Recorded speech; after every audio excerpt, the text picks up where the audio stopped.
वयस्कों के बीच लंबे समय तक चला रिश्ता शादी न होने पर दुष्कर्म नहीं माना जाएगा। यह फैसला इलाहाबाद हाई कोर्ट ने दिया। क्या लंबे समय तक साथ रहने के बाद अगर शादी नहीं हो पाती है तो इसे क्या दुष्कर्म माना जाएगा? इलाहाबाद हाई कोर्ट ने एक महत्वपूर्ण फैसला दिया। चलिए इस पर आज चर्चा करते हैं। कोर्ट ने कहा, दो एडल्टों के बीच अगर कोई रिश्ता लंबे समय तक कायम रहा है और उसके बाद उनकी शादी नहीं हो पाई तो उसे रेप की श्रेणी में नहीं रखा जा सकता।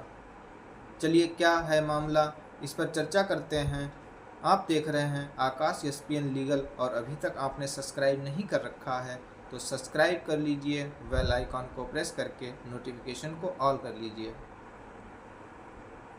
दरअसल इलाहाबाद हाई कोर्ट एक ऐसी एफआईआर केस पर सुनवाई कर रहा था जिसमें एक महिला द्वारा कहा गया कि एक व्यक्ति ने उसके साथ शादी का झूठा वादा करके उसके साथ दुष्कर्म किया। महिला ने आरोप लगाया कि 2014 में उस व्यक्ति द्वारा शादी का झांसा देकर उसके साथ अवैध संबंध बनाए गए और उसे आपत्ति करने पर उसे मारा पीटा व धमकाया गया और उसके साथ गाली गलौज भी की। सन 2019 में कर्नलगंज थाने में पीड़िता ने एफआईआर दर्ज करवाई जिसमें कहा गया कि उसके साथ झूठा शादी का वादा करके उसको प्रताड़ित किया गया और उसके साथ अवैध संबंध बनाए गए जो कि काफ़ी लंबे समय तक बरकरार रहे। अदालत ने जब गहराई से इसकी जांच की तो बात कुछ और ही निकली और अदालत ने 4 बिंदुओं पर इस विषय को निर्णित भी किया। नंबर 1, पहले दिन से नियत। कोर्ट ने कहा कि शादी का झूठा वादा तभी दुष्कर्म माना जा सकता है जब उस व्यक्ति द्वारा पहले दिन से ही उसकी नीयत में खोट हो और उसने जानबूझकर झूठा वादा किया हो। अन्यथा की दशा में अगर कोई 2 व्यक्ति एडल्ट के रूप में रह रहे हैं और किसी कारण शादी नहीं हो पाती है और बाद में दुष्कर्म का आरोप लगाना गलत है। नंबर 2 पे कानून का दुरुपयोग, मिसयूज ऑफ लॉ। अदालत ने यह चिंता जताई कि आजकल के ज़माने में पहले लोग एडल्ट्री के रूप में रहते हैं, बाद में किसी कारणवश शादी ना हो पाना उसका बदला चुकाने के लिए दुष्कर्म का आरोप लगा देते हैं, जो कि एक गंभीर विचार करने वाला मुद्दा है।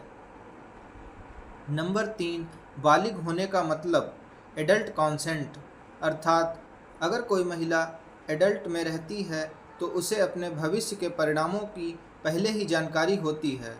शादी ना हो पाने पर किसी पर आपराधिक आरोप लगाना बहुत ही गलत बात है। नंबर 4, इम्पैक्ट ऑफ कंक्लूजिंग, अर्थात भविष्य में यह फैसला एक महत्वपूर्ण फैसला बनेगा जो पुरुषों के अधिकारों को सुरक्षित रखेगा। इलाहाबाद हाई कोर्ट ने आने वाले समय में लिव इन रिलेशन में रहने वाले व्यक्तियों को समझाने के लिए यह एक महत्वपूर्ण उदाहरण दिया है। सुनवाई के समय इलाहाबाद हाई कोर्ट ने सुप्रीम कोर्ट के कई मामलों का उदाहरण देते हुए कहा है कि ऐसे कपल्स जो लिव इन में रहते हैं और उनकी शादी किसी न किसी वजह से टूट जाती है या नहीं हो पाती है तो वह उसकी भरपाई के लिए दुष्कर्म का आरोप लगाते हैं, जो ही एक गंभीर मसला है। आपकी इस फैसले पर क्या राय है? इलाहाबाद हाई कोर्ट ने इस फैसले को सही दिया है या यह फैसला गलत है?